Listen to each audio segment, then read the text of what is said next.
In the heart of the mountains, there lay a small mining town called Cedar Hollow.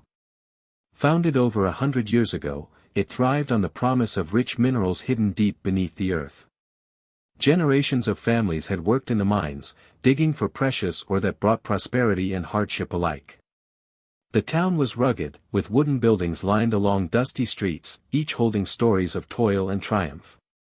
But more than just coal and rock, Cedar Hollow was built on faith. At its center stood a quaint church with a tall steeple that rose above everything else. This church was a beacon for the townsfolk, offering hope and solace amidst the trials of mining life. It had witnessed countless weddings, baptisms, and funerals, serving as a gathering place where community bonds grew strong. The pastor, known affectionately as Pastor Jim, was the heart of the church. He dedicated his life to guiding the townspeople through their struggles, providing support during times of loss and celebrating every joy. Pastor Jim's warm smile and kind words had become a source of comfort to many. As the town's fortunes ebbed and flowed with the mine's productivity, the church remained a steady refuge. Its importance only grew larger during challenging times when families needed each other most. Yet, unbeknownst to them all, fate had prepared a harrowing test that would soon put both their faith and their community spirit to the ultimate challenge. One fateful afternoon, as clouds churned ominously overhead, the ground beneath Cedar Hollow rumbled with a terrifying growl. Deep in the mines, the earth betrayed its workers when a massive cave-in suddenly occurred, trapping several miners inside, including Pastor Jim. The once bustling tunnels turned into a choking silence filled with dust and despair. As news of the collapse spread through the town, panic gripped the hearts of the residents. They gathered outside the mine entrance, helplessly shouting for those trapped inside. Among them was a cliff miner named Tom, known for his daring spirit and strength. With a determined look in his eyes, Tom stepped forward, ready to face the darkness that awaited him below. Without hesitation, he donned his gear and climbed down into the pit, braving falling debris and treacherous conditions. Guided by shouts from the trapped miners, Tom navigated through narrow passages and made his way toward Pastor Jim's voice. Each step felt heavy as he recalled the pastor's warm sermons and unwavering support for their community. Finally, after what felt like an eternity, Tom reached Jim. Caked in dirt and dust but alive, Jim was pinned beneath rocks. With all his might and using whatever tools he could find, Tom began to clear away the rubble. Sweat dripped down his face as he shouted encouragement to Pastor Jim. Moments later, with one final heave, Tom freed him from his confinement. As they emerged into the daylight together, cheers erupted from the crowd above, relief washing over them like a wave. The bravery of one man had saved another and sparked hope in a community that desperately needed it. Pastor Jim had always been more than just a religious leader, he was a pillar of strength for Cedar Hollow. From the moment he arrived in town, he embraced his role with warmth and dedication. With a kind smile and an open heart, Jim offered guidance not only during Sunday services but also in everyday life, visiting homes and listening to the joys and troubles of his parishioners. His sermons were filled with hope and encouragement, reminding everyone that they were all part of a larger family. Many found comfort in his words during tough times, whether it be the loss of loved ones or struggles with work in the mines. Jim organized community events, bringing people together for gatherings that helped build friendships and foster unity. But when the cave-in occurred, panic swept through the town, and a heavy silence fell over Cedar Hollow. The news that their beloved pastor was trapped deep underground hit them hard. The church felt emptier without him, his absence left a void that echoed in the hearts of many. Families who relied on his guidance felt lost and worried. The townsfolk gathered at the mine entrance, praying fervently for Jim's safe return. They reminisced about his unwavering spirit and how he had always been there to lift them up during difficult days. It was clear that Pastor Jim wasn't just a leader, he was a source of hope for everyone in Cedar Hollow, and they anxiously awaited his return to restore their faith. In the wake of the cave-in and Pastor Jim's rescue, Cedar Hollow faced a new challenge: how to ensure the mine was safe for future work. The community knew that sealing off dangerous shafts was crucial for protecting their loved ones, but funds were urgently needed to pay for this necessary work. That's when the idea of selling pew gold emerged. Pew gold was a term used in Cedar Hollow to describe the decorative pieces and artifacts from the church that had been donated over the years. Many of these items were crafted from precious metals or adorned with gems, remnants of past generations' devotion. Although these treasures held sentimental value, the townspeople recognized that they could be transformed into much-needed funds. The church council met urgently to discuss options. While some members hesitated to part with cherished items, others argued that preserving lives was paramount. In the end, a decision was made: they would sell pew gold to finance the sealing of mine shafts and enhance safety measures. With heavy hearts, volunteers carefully catalogued each item, sharing stories about their significance in the community's history. As word spread throughout Cedar Hollow about their plan, residents rallied together, offering support and purchasing pieces to keep within their homes. They believed that even if they had to let go of some treasures, they could help save lives, a sacrifice they felt was worth it for their families and friends. With the successful sale of pew gold, the community of Cedar Hollow raised a significant sum, but they faced a tough decision on how to use the funds. The pressing need was to seal off the dangerous mine shafts that had caused the recent tragedy, making it essential to act quickly. However, sealing these shafts properly required expertise that went beyond what local miners could provide. The church council reached out to skilled workers known as killers, a term used in the mining industry to refer to those who specialized in safely closing off hazardous areas. These experts had a reputation for their ability to handle such dangerous tasks, ensuring that abandoned sections of the mine would be secured and not pose a threat to future operations. While some townsfolk were uneasy about hiring outsiders, they understood the gravity of the situation. The safety of their families depended on taking this action. As contracts were signed and plans were made, the community rallied together to support this effort, trusting that investing in safety was paramount. As work began, teams of killers arrived in Cedar Hollow, ready to confront the remnants of danger below ground. They expertly assessed each shaft, using heavy machinery and precise techniques to ensure the area was rendered safe. Residents watched with a mix of anxiety and hope, knowing that every action taken was for their loved ones' protection. Little by little, as sections of the mine were sealed off securely, a sense of relief began to wash over the town, proof that their sacrifices were indeed paving the way for a safer future.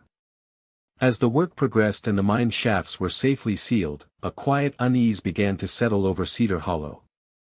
The townspeople, while relieved by the newfound safety, grappled with the moral implications of their decisions. They had sold cherished church artifacts to fund the hiring of skilled killers, experts known for sealing off dangerous areas, yet many struggled with the ethics behind such choices. Some parishioners felt conflicted about sacrificing symbols of their faith for practical safety measures. They recalled Pastor Jim's teachings about valuing community and heritage.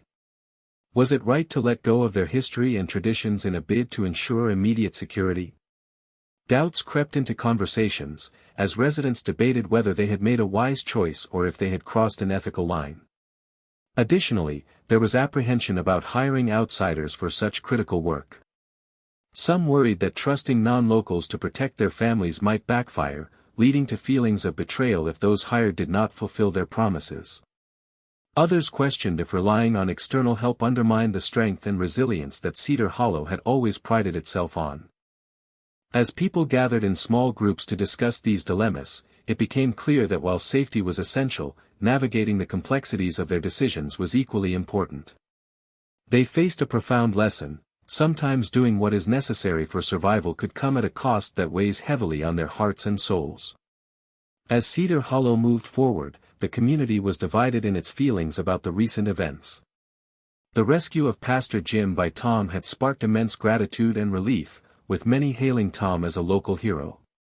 Families congregated to share stories of how Jim had impacted their lives and how his safe return breathed new life into the town spirit. Laughter and joy filled the air as they celebrated the miracle of unity and bravery that emerged from desperation. However, not all voices raised in cheer. Some residents expressed concern over the decisions made during the crisis. Questions arose about selling pew gold, and many felt torn between appreciating the safety measures taken and mourning the loss of their cherished artifacts. Skepticism lingered regarding the hired killers. Were they truly the best option, or had the townspeople compromised their values for peace of mind? Casual conversations turned heated debates as differing opinions clashed. At community gatherings, fervent discussions erupted. Supporters of the sale argued that safety was non-negotiable, while critics lamented an erosion of tradition.